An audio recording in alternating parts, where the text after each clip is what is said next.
হঠাৎ করেই বন্ধুরা ট্যুর থেকে এসে আপনাকে ছবি দেখাচ্ছে, পাহাড়ের ছবি, সমুদ্রের ছবি।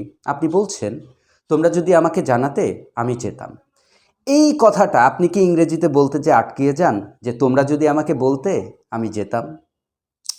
বাক্যটি হচ্ছে আনরিয়েল পাস্ট, গ্রামারের ভাষায় থার্ড কন্ডিশনাল। তো আসলে হ্যালো স্পিকার এবং ঝিনাইদহ ইংলিশ হাব কখনো গ্রামারকে সামনে রেখে স্পোকেন ইংলিশটা শেখায় না।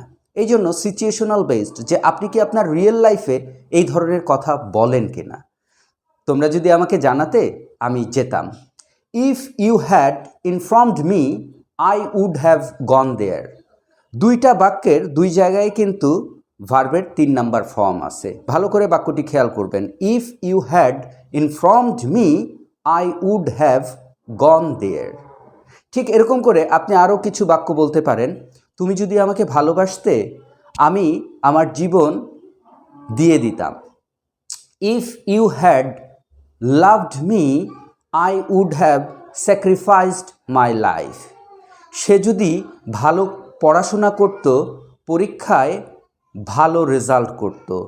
If he had studied well he would have got good result. I think you have understood. আশা করি আপনি বিষয়টি বুঝতে পেরেছেন এবং রিয়েল লাইফে এই ধরনের যদি আপনি কোনো কথা বলে থাকেন 2 থেকে 3 বার আপনি বারবার রিপিট করবেন, তাহলে দেখবেন বাক্যটি খুব অনায়াসেই আপনার মুখ থেকে বের হচ্ছে। সো ভিডিওটি দেখার জন্য অনেক ধন্যবাদ। হ্যালো স্পিকার এবং ঝিনাইদহ ইংলিশ হাবের সাথে থাকবেন। সালামু আলাইকুম।